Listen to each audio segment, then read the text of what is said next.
When you get bored of the mainline Pikmin games, you start to turn to mods. Most mods usually create a similar gameplay experience to the original Pikmin games with obvious changes such as new or revised enemies, custom areas, new Pikmin and all that jazz, but some mods don't focus on creating a similar experience, instead going for something radically different or much more niche. This video is about some of the more strange yet entertaining Pikmin 2 mods that exist. All of these are made by Pikhacker, who you probably recognize for his other hacks such as Pikmin 251 Colossal Caverns and also the upcoming Pikmin Squared, a remake of Pikmin 1 in the Pikmin 2 engine. Those are his most well known and largest mods, but he has quite a few small ones as well. Anyways, before we take a look at these, be sure to subscribe for high quality Pikmin videos weekly.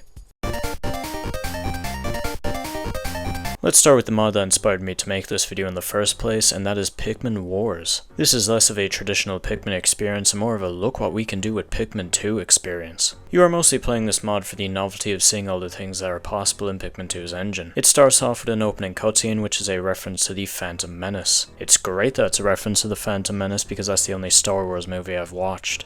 Pikmin Wars, Episode 1, The Louie Menace. Louie Skywalker, corrupted by the dark side by President Humongous, has gone to PF44 to do the bidding of the Sith Lord. Olimar 1 Kenobi realizes that the president's demeanor as Senate leader was a farce, and decides to follow Louie to the planet in order to thwart the plans of evil, after learning the power of the Pikmin gun. The Jedi arrives in a secret hideout of the Sith, last entered by Louie, and dispatches an army of Pikmin to help him in the final showdown. That is the plot setup for Pikmin Wars, and we delve into sublevel 1 with sublevels being known as episodes in this mod. The game says we dispatch an army of Pikmin, but that is a complete lie because we do not use a single Pikmin in this mod and have to deal with enemies using other means.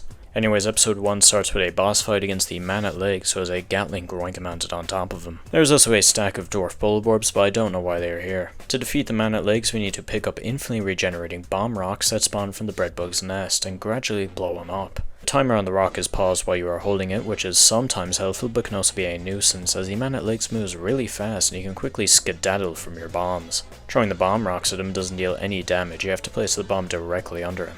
This is a pretty easy boss fight, and when we defeat the man at legs, the entrance to the next floor opens up, and here we get a much more different style of gameplay.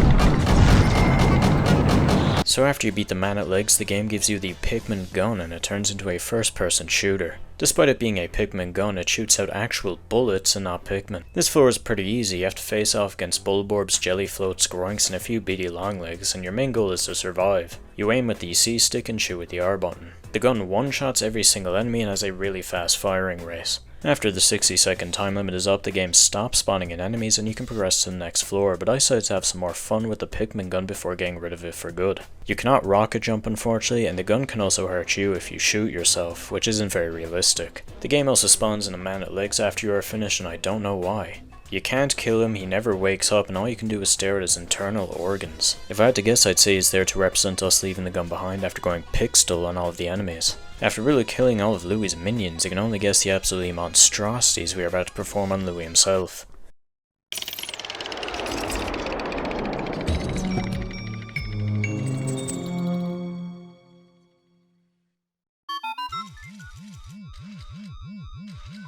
Yeah, that's right, a Mario Kart race. Louie's horde got their heads flown off with a bazooka, but Louie himself gets the punishment of driving around Mario Circus.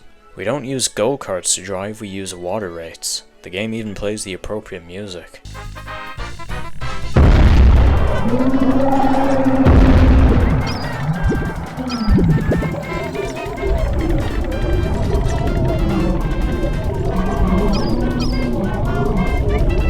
I was instructed to break open power eggs, but when I do, the item I collected, which is always a breadbug carrying a bomb, immediately targets me. He thankfully hits both of us, and Louie is not good at mashing the A button, so I get an immediate head start, plus Louie isn't taking any radical shortcuts like I am. The Waterwraiths do not have a grasp on concepts such as going slower when being off-road, so you can take the sharpest turns known to man without any punishments. I am able to absolutely steamroll Louie in this race.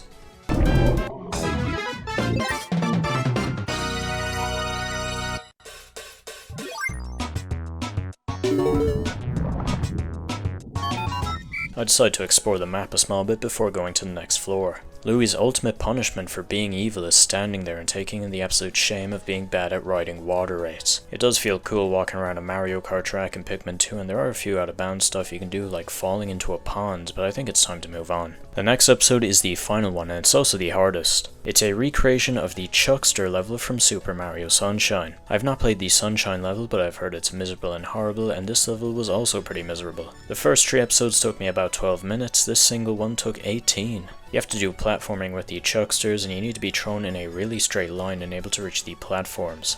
The Chucksters chase after you, so this is pretty hard to accomplish, and even if you are straight, the Chucksters sometimes won't be, and they will just hurl you into the abyss. This is one aspect where the Sunshine version looked easier, because you actually have to talk to the Chucksters for them to throw you. In Pikmin Wars, they do it without consent. You need to be in a pretty specific position in order to reach the platform, so it's basically a long session of trial and error of figuring out where to go and how to get there. And this is also made harder by the fact you oftentimes can't see the platform you need to land on, no matter what camera angle you choose. So you oftentimes just have to guess on a whim, and even if you guess correctly, you probably didn't get the position right and you just get hurled into the abyss anyways. It's not hard after you know exactly what to do, and you do have unlimited attempts, but it does take a while. This ROM hack was pretty fun, and even if you're doing something as frustrating as the Chuckster challenge, it still has its charm, as you are witnessing something that you probably thought would be impossible to happen in Pikmin 2. Most of the mod is great though, especially the first person shooter segment. Now right off the bat, Pecan 2 seems like a really strange name for a Pikmin mod, and when we go into the iconic classic mode level Fertile Field, we see that the gameplay is the exact same with 0 differences. You are probably wondering, what is the point of this mod? Well, believe it or not, that level wasn't always called the Fertile Field, it was originally called the Twilight Garden. The reason it's called the Fertile Field is because every line of dialogue and text in this mod has been crammed through Google Translate several times, leading to most of it being nonsensical. That's why the game is called Pecan 2, it's Google Translate butchering Pikmin 2. The game is basically unchanged aside from the dialogue, with the only new challenges being trying to navigate through the menus because they are often misleading and just really weird. Want to change the options of the game? You have to go to Heroine to do that, and good luck figuring out what any of this stuff means. Specify status of Pecan, well that's easy, he's behind the stairs. All of the Piclopedia entries feel like a claw machine picked random words out of a dictionary to form a sentence. Let's read Olimar's notes on the dwarf red bulboar, also known as the Olympic Memories. Drawn red script, pulse parksum, bred in the family. Research and education are for young people in hell, but it seems by denomition within their families. Vanilla gives an example. One of the animals, especially of the competition for red. This is not behavior of the cell, but cancer and some wheeze. They're all written with this incomprehensible drivel, so remember when reading the Piclopedia in this mod that the best tablecloths are heated by hot straws and crushed cheese. Okay, let's return as a paper and try out some of this story mode with this mod. Well, first things first, the game starts yelling at me because the memory card is stray, and after that we get to hear the plot to Pecan 2. Master Elmer falls into a world, and with the help of the Pecans, he leaves the planet as an arms dealer. While we were away, Louie encountered a big beehive in space, and now he has to host the Golden Pixie talent show. Unfortunately, Delphine only sells in the United States, so this is all just nonsense. Let's start the game. We start off the tutorial and it's the exact same. Louie crashes and we have to stir drops of vinegar for him. The dialogue is pretty 50-50. Sometimes you can get what it's trying to say, such as here where it says make a call with B button, and that's obviously referring to the whistle, but other times the game halts gameplay just to yell at you for being an immigrant. You can use the C stick to keep pecans on Destination Hill. They will lead you on the right path. Their lock can be moved with this lock, X. Elmer's description on how he committed wallet theft must be true. Louie's, my purse is rubbing on your mouth. Okay. The Pikmin are always called pecans in this mod, except for in the pause menu where they're called refugees, and you can also press the L button to watch One Piece. There isn't really too much to say about this mod. The gameplay is the exact same except all the dialogue is all messed up, so I decided to collect the Dapper Chernobyl and wrap it up. Speaking of wrapping, Friday Night Pikmin. It's a recreation of Friday Night Funkin' but in Pikmin 2.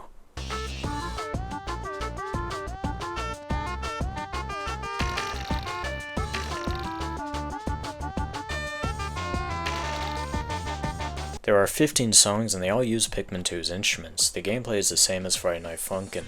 You time the arrows with the music and there is 4 directions. Now unfortunately I can't talk about this one for long because I'm not good at traditional rhythm games. The only rhythm games I like are Rhythm Heaven, Parappa the Rapper, and Patapon, and all those are easy. The second rhythm games start throwing these blended up road signs at me, I don't know what to do. Me getting points here is not me pulling off some sick beats, it's me doing the thing that got people sent to the hospital while playing Mario Party. I'm also pretty sure Friday Night Pikmin is designed around using a keyboard, and for this mod you will be using a controller, which isn't ideal for this type of game.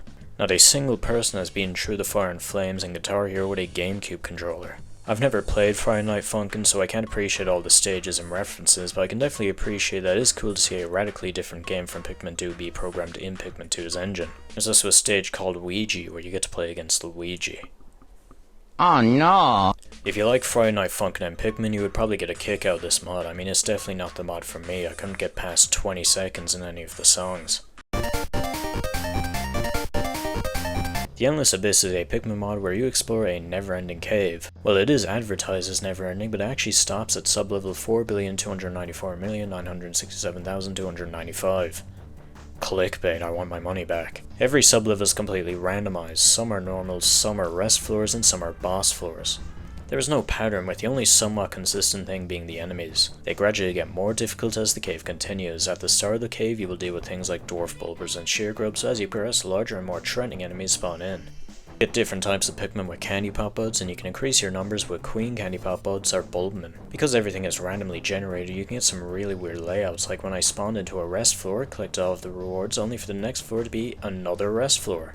Or also when I spawned into a boss room, which was the Waterwraith in the Mana Legs arena, fully defeated him only for him to drop jack shit. The entire fight was pointless.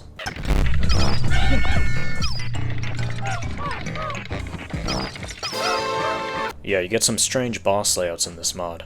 The Empress Bulblax on the plate works a lot better than you would think. This mod is pretty fun for a short while, but it does kind of wear off after a while. There isn't really a goal here except for seeing how far you can get, and the sub-levels don't really have any flow or cohesion due to the randomness. If you would like to play this mod, I would recommend Pickhacker's other mod, Colossal Caverns, which is similar but a lot of fun. Endless Abyss is an alright mod, but it does get a bit old after a while. Now I did say that all of these hacks were made by Pickhacker, but that wasn't true. The next two are by Captain Salty, also known as J Salty. As you might have guessed by the name, this is a mod that revolves all around Yellow Pikmin. Them and Bulbmin are the only types in this entire mod. You might think that this mod would be the entirety of Pikmin 2 but with only Yellow Pikmin, but there are a few key differences. The biggest one is apparent when you kill an enemy. Instead of dropping a corpse, it just explodes into piss. There is no onion in this mod. You have to collect Yellow Pikmin by finding and utilizing wild queen candy pop buds. This seems like a cool system, but I don't really like its implementation in this mod, but we'll get to that in a bit.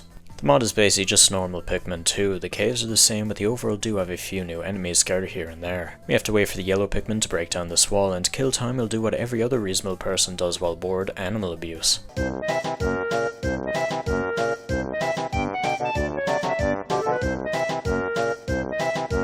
The Awakening Wood is where the problems of having no onions arise, and that is mainly backtracking. You break down this wall, go into the Holy Beast and play through it normally, and witnessing key sights like the beautiful butterflies. Better turn them on to urine. As we all know, the best way to deal with fire is to swarm around it and let your Pikmin get horrifically burnt. As long as they are dealt with quickly and don't die, it doesn't matter. Anyways, we garner up a few Pikmin in sub-level 4 and face off against the Empress Bulblax, and we leave and it's time to enter the White Flower Garden, except no it isn't, because we do not have enough Pikmin. Now while my gameplay footage of my Pikmin being burned alive might have seemed bad, I'd only lost one Pikmin up to this point, which is really good. But if you want to break down the bag as early as possible, you have to do the entire game up to this point deathless, which is really strict. I have to go through the Holy Beast again to get more Pikmin to be able to progress. After that I can go to the White Flower Garden and play through that cave normally. Well, I can't fully finish it because there are hazards there blocking me from certain treasures, but I get as much done as I can. Then after that I have to collect the Spherical Atlas to continue, but it's blocked by a poison gate, so I have to do a scale puzzle to get up a ledge, and then awkwardly drown my Pikmin over the bridge. Then I can safely carry the Spherical Atlas back to the ship, except I can't because it requires 61 Pikmin and I don't have that many. I have to end the day, go back to the area and do a retread of the White Flower Garden. Even if you played through the entire mod deathless up to this point, you will still need to do at least 2 revisits of caves in this area to collect the Spherical Atlas. Not to mention this mod has Bulbmin, and because many of the early caves have hazards, you'll have to go through them once to contribute to paying off the debt, and then do them again with Bulbmin to fully complete them. The mod overall is really fun, but I'm personally not a fan of the retreading you have to do, and a lot of this could have been avoided by just adjusting the weight limits to make them more generous, and by also making early caves fully accessible with yellows so you don't need to do them twice. Aside from the backtracking though, this mod is a fun time and is a nice remix way of playing Pikmin 2.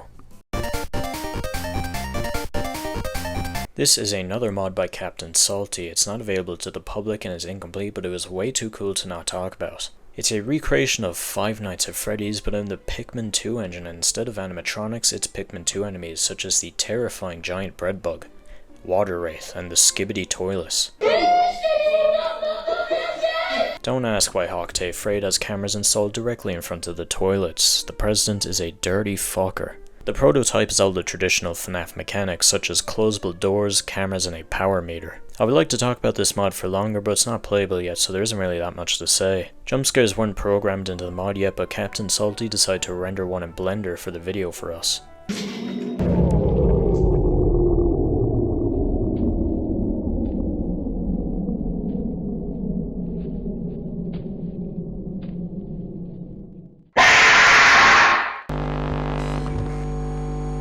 That was the sound effect in the video, I didn't edit that in. Anyway, so far we have seen Mario Kart, a first-person shooter, Mario Sunshine, and now Five Nights at Freddy's recreated in Pikmin 2.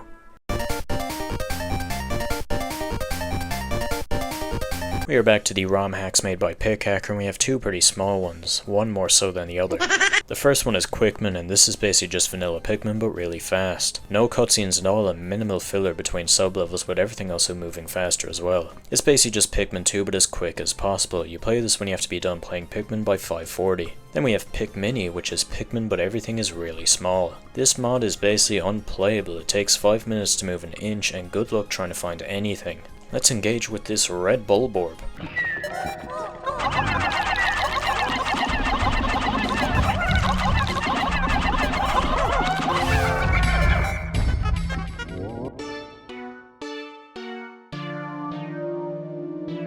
This mod also completely messes up the AI. The Pikmin will randomly scatter around the place for no reason, and they even slid into this Bulbear 2 seconds after I already stopped moving. Thankfully he posed no threat, because instead of attacking he did the world's gnarliest foot tap. To put things into perspective, this is us next to a normal sized glob of nectar.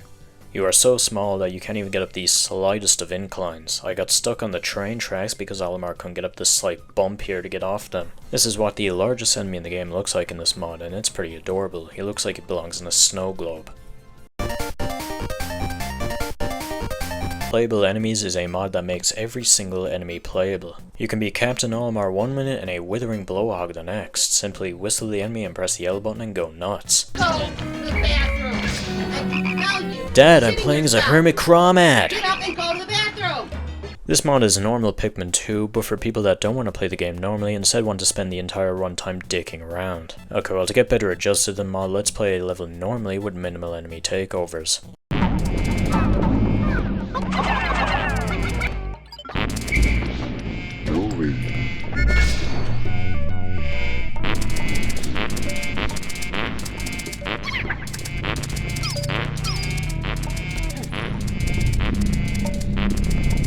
Okay, well it's hard to not get distracted while playing this mod. We can see a more strategic use of the takeover mechanic with this puffy blowhog. We can move him near our ship so the key spawns closer. You can also control Pikmin with enemies as long as they are already whistled.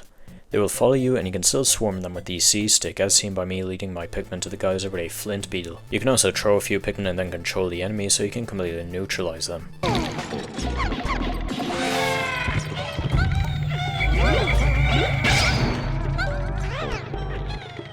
I'm an egg.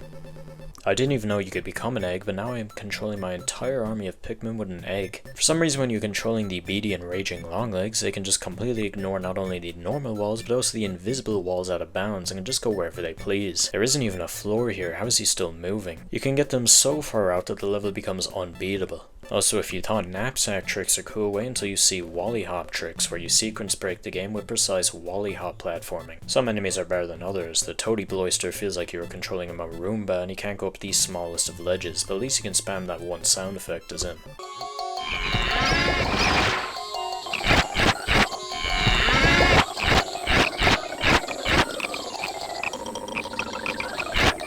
Go to the bathroom. This mod also has 2-player support, so one person can play the game normally while a second player takes control of enemies and bullies the other one. Some people probably want to see what playing as the Waterwraith is like, and if that's the case, then the next mod is for you.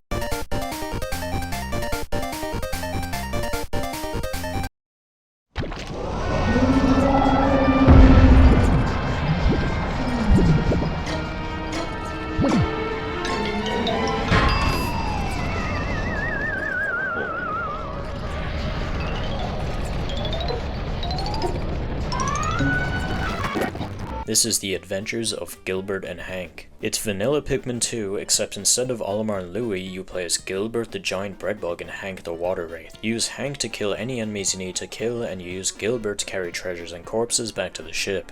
You immediately get put right beside the emergence cave, and naturally you're supposed to enter it. You will quickly find out that instead of playing the game somewhat normally, the best way of having fun is seeing what the most ridiculous thing you can do with this overweight school bus is.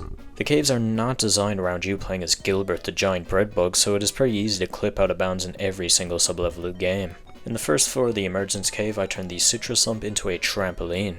In the second sublevel, I was able to pull off this incredible shortcut, and now it's time for the awakening wood. This ledge turns into a mere ramp for Hank, and we can immediately go to this snaggered hole. You are physically unable to break any gates in this mod, so you have to utilize other objects to clip yourself inside the gate.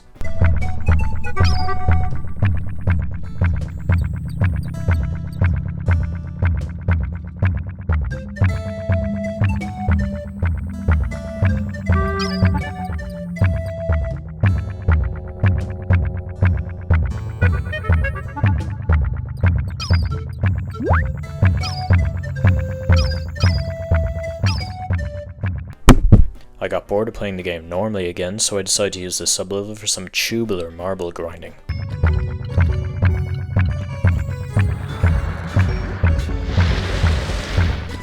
Why kill enemies with the Waterwraith when you can just push them off the ledge with a marble?